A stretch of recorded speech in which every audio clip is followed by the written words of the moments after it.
here today. It's Valeria Roveco. I'm the president of the UN Correspondent Association, and we are very pleased to have here today Susana Malcorra, president and co-founder on GWL Voices, to brief us on the debate that they will organize with the candidates for the UN Secretary General in Geneva in June. So without further ado, I want to leave the floor to our colleague Yvonne Murray, which will be the moderator of this conversation. And again, thank you everybody for being here today. Thank you so much, Valeria, and welcome everybody to the UN Correspondents Association. It's my absolute pleasure to be here with Susana Malcorra today. For those of you who don't know Susana, she has a very impressive background. So just very quickly, she was formerly the chef de cabinet of Ban Ki-moon's office, the former Secretary General. She, before that, led the Department of Field Support for Peace Missions based in New York as Under Secretary General of the United Nations. And she was with the World Food Programme in Rome as the Assistant Secretary General and Chief Operating Officer.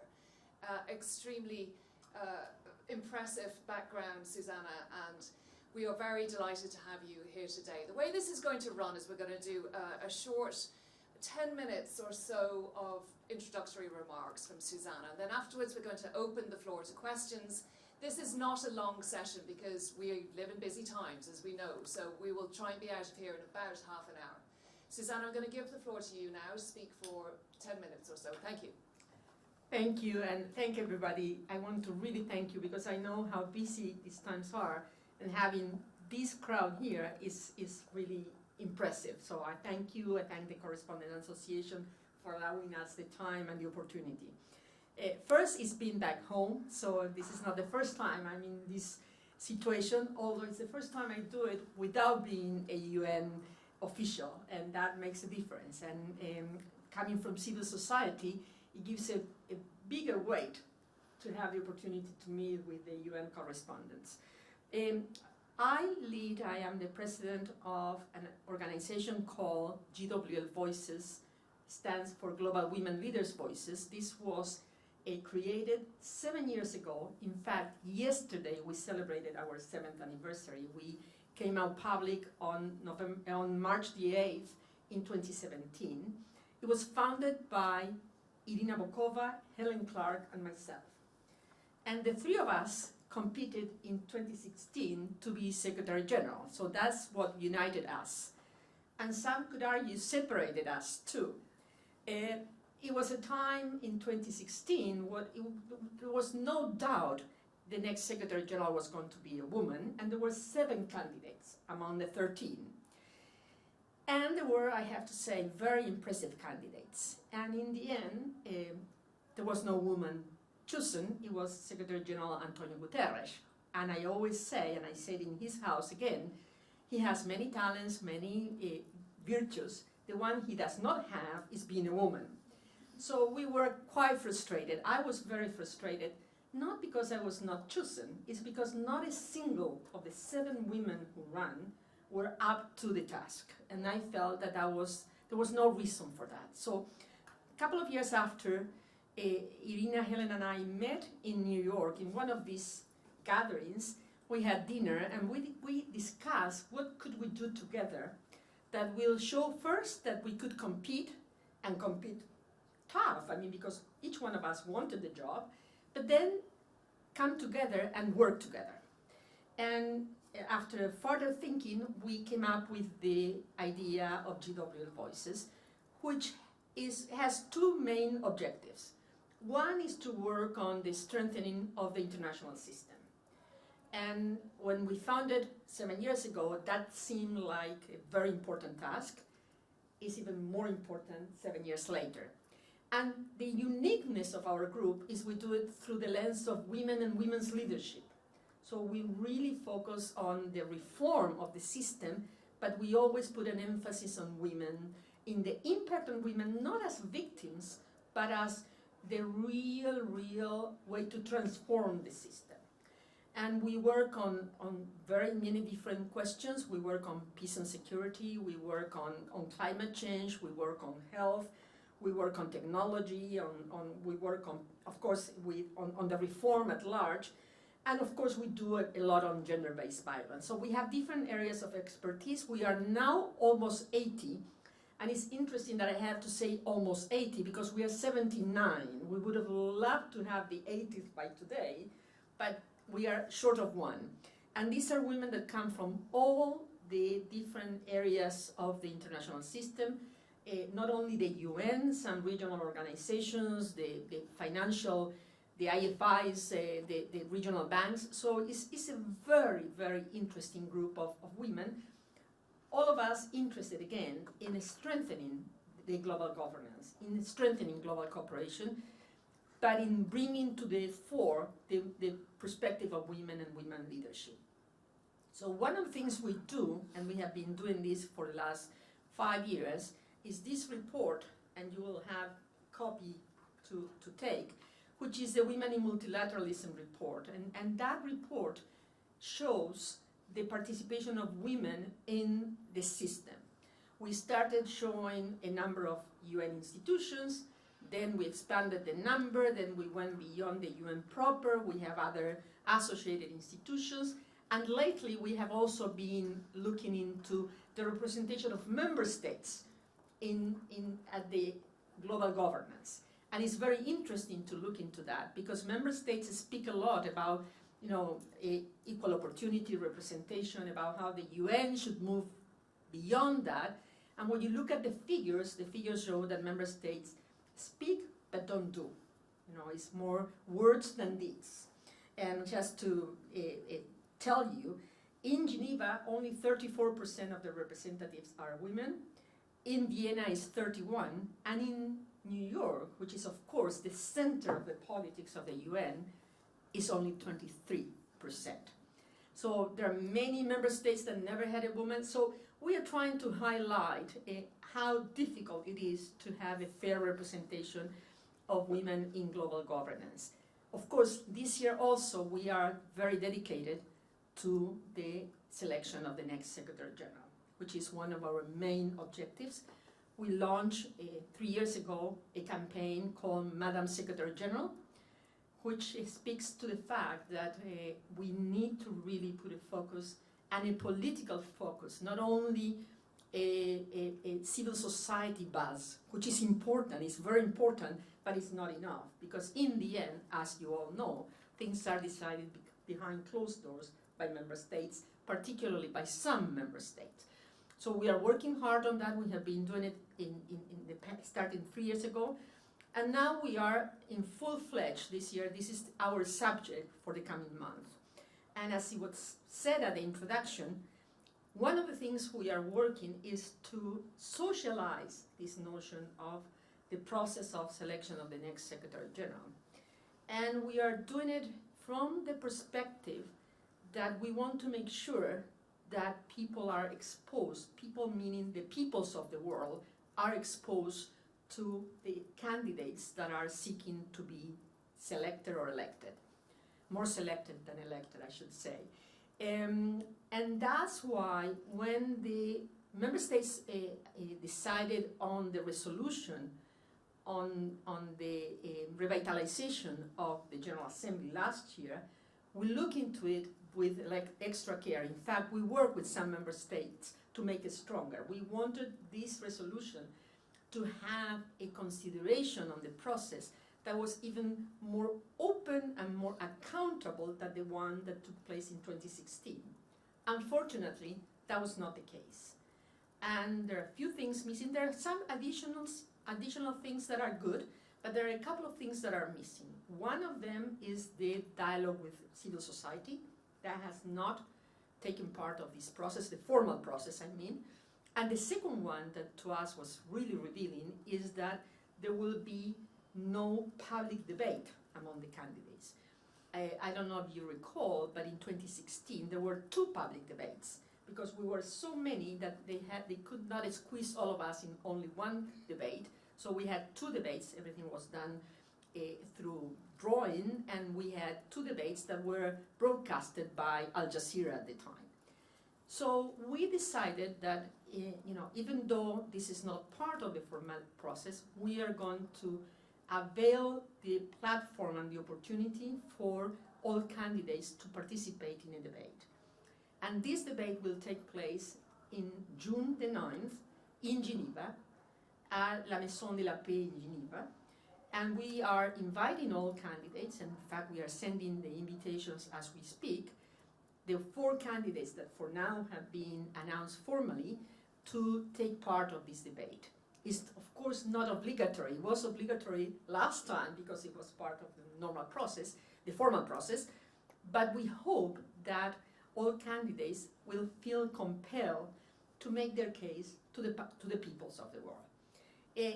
I think that in a moment where the UN and the system at large is under such scrutiny, under such pressure, under a limelight that is not positive, that it shows the lack of trust in the institution, having the opportunity to offer the platform for the future Secretary General to make his or her case, because of course we are inviting all candidates, men and women, is fundamental. And it could create a new wave of relationship between young people in particular and the future Secretary General. This is not going to be simple or magic, of course. Things will take a lot of effort to change.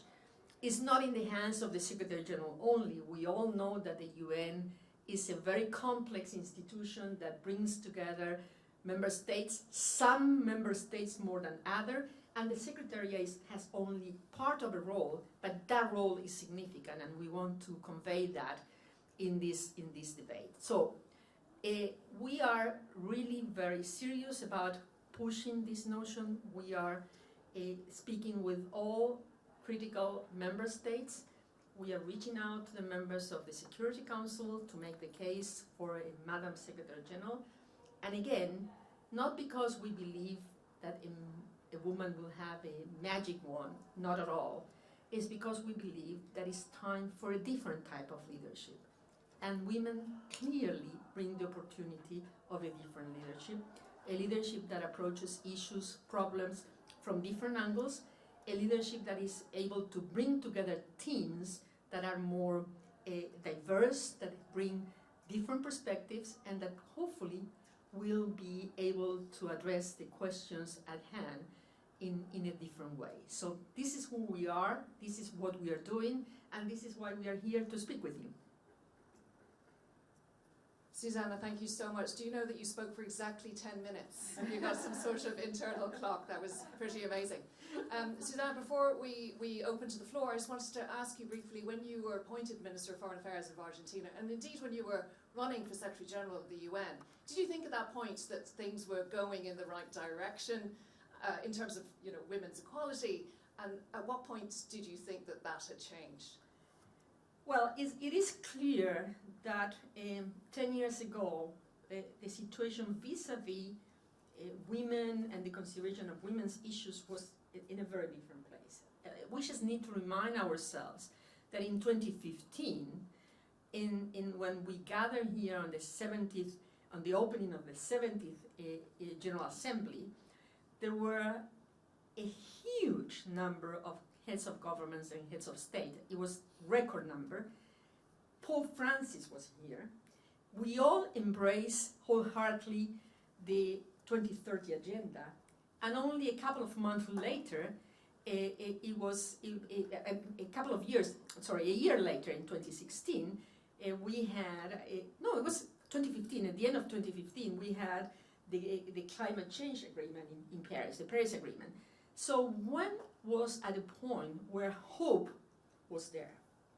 Not that things were simple or easy, not that there were no problems, not at all, but there was this sense of a shared purpose, a sense that the global common goods were in the interest of each and every country, and that nobody could address and solve the problems on its own without a collective action.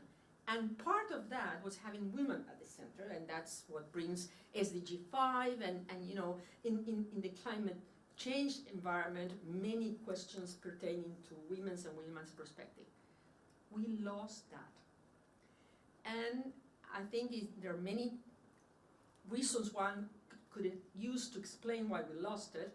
We lost the faith on institutions at large. We have lost the faith in democracy at large. I mean, I'm sure there are reasons that justify why citizens distance themselves from institutions and the leadership, or they look for different ways to approach those institutions with leaders that have simple answers to very complex questions. But the short answer is yes, we lost the space. Okay, who would like to ask a question? Should I bring the microphone down there, Geneva?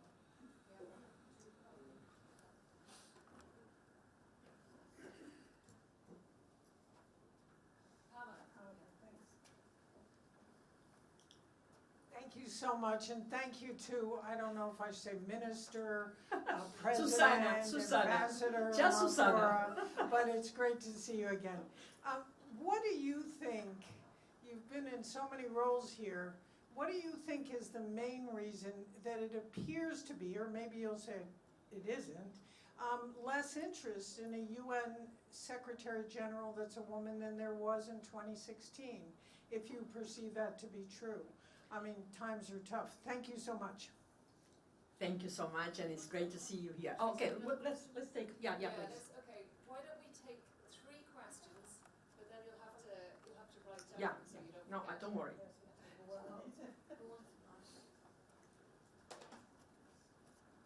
Thank you. So given the extremely tense geopolitical international situation at the moment, do you think this can draw the attention away on this process and everything that goes around, or on the contrary, there could be the feeling that a strong personality for the next SG is even more needed in this time of crisis? Yeah. Next question was it?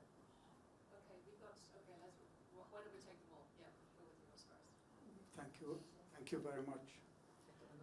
As you know, that there is an attack on the UN and international law, international system. There are many countries going beyond what the world had agreed to call international law. So electing a new Secretary General in this environment, be it a woman or a man, how could he or she encounter all this deviation and the rule of power rather than the power of law to handle all that in the next stage? Thank you. Okay, thanks. Let's just take those 3 questions. I'll come back to you in the next round. Thanks. Okay, so let me go. Pamela, thanks, and it's great to see you here. First of all, on the attention, I think that probably in 2016 there was a stronger civil society buzz. You know, the 147 billion campaign, there were quite a few things that were first and unique, and using a social media was very, very strong. Probably this time around, there is not such a big buzz, and I know our colleagues in civil society, our friends in civil society, are trying to build that back and are doing a lot on this regard. Having said that, we cannot fool ourselves. One thing is the buzz in social media, the external buzz. Another one is the political decision. And I think we thought that the political will was there in 2016, and we were proven wrong. What we are trying to do as GWL Voices is make sure that we have a stronger understanding and, to a certain extent, pressure on member states by governments themselves to bring this forward. There were 82 governments at the end of last year that signed on something saying we want a woman at the helm. So in that regard, there is something different and new. It sounds less, but maybe has a stronger impact.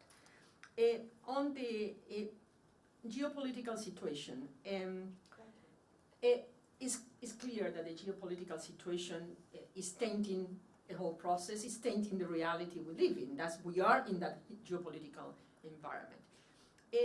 You will see very shortly an op-ed that Helen Clark, Irina Bokova, and I have signed. The title is "Not Any Person, Not Any Woman, Not Any Man." And this refers to the fact, and I go also to your point, that we need somebody that is rooted in the principles and the values of the Charter. That should not be at all negotiated. And so this is part of going back to basics, you know. I mean, the Charter states certain principles. Of course, the Secretary General is not in his or her hand to define the actions by member states, but it is in his or her hands to call it to attention and to make the case when this is not happening. We see time and again international law, international humanitarian law being forgotten. We see the use of power, and in that regard, I think a principal Secretary General that raises the voice in the proper way and is there when it's needed, not only here in New York saying things, also being on the ground where things are happening. I think that is vital. It's a tricky process, as you know, because the ones who need to decide are part of the question that we are describing here. They are part of this challenge to international law. So it's a tricky balance. But the point we are trying to make is having somebody there that concedes that space before becoming a Secretary General is a loose proposition for the system. Another question at the back of the room. Have you got the mic? And Sharon, you have one?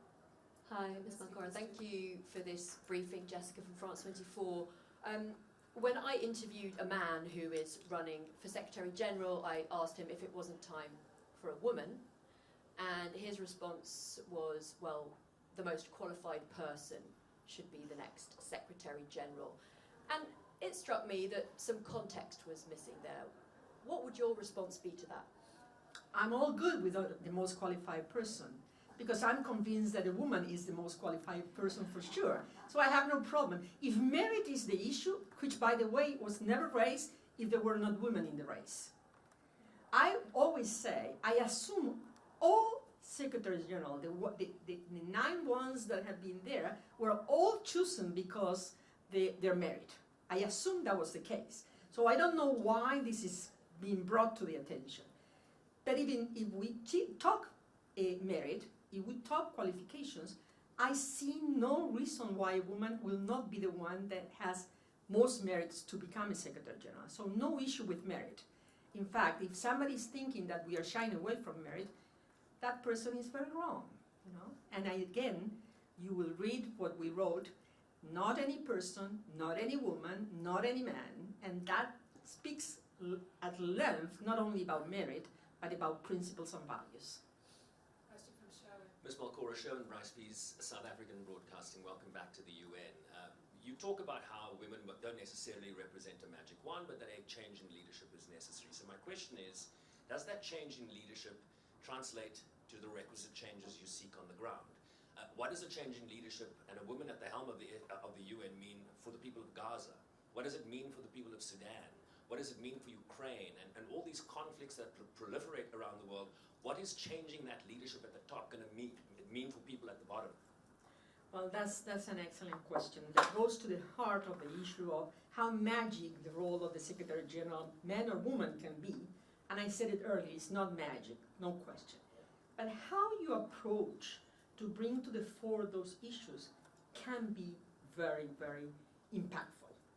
And if you not only speak about... Your attention, please. This is a reminder that at 12 o'clock there will be a press briefing by Lanice Collins, the spokesperson for the President of the General Assembly.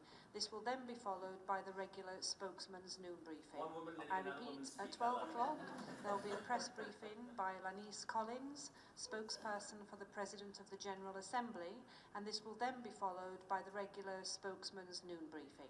This Thank is you. a good reminder that I have to finish on time. So going back to the point, is how the person approaches things is different. And my sense is that empathy is a very strong characteristic of women. I'm not saying only women, but it's clearly more of a woman characteristic. Being ready to take and take risks that might put that person, expose that person in a different light is also something that women are more inclined to do if that's impactful. And you know, my sense is that we are too distant from real life on the ground. You know, you spoke about Sudan. Sudan is the country that I visited most in my UN life. I've been there in the good and the bad times. Breaks my heart to see what is happening. So for the Secretary General to be there, to dare speak to the ones who are taking part of that horrible situation on the ground, if he or she cannot be in Sudan, to be in Chad and speak from the border, to be in the Rafah crossing, and not once, as many times as needed, because of course the Secretary General, and the woman Secretary General in particular, will not be listened to the first time. You don't give up, and I think that notion of not giving up, being resilient, is inherent to women, because that's where we get to where we are. Great question. Okay, thank you so much. We're almost out of time, but I'm just going to ask very quick fire round at the end, Susana. If you had been elected in 2016, would we be in a different place today? Well, that's a very unfair question. and it is a very unfair question because I am very respectful of the institutions. And being respectful of the institutions, I'm respectful of Secretary General Guterres. And I'm not going to assess his work in his house. The thing I can say is I would have done many things differently. We really do appreciate your time today. Thank you so much, everybody, for joining us, and we will be doing a number of sessions similar to this. So please show your appreciation for our guests today. Thanks for your work, and stay in touch.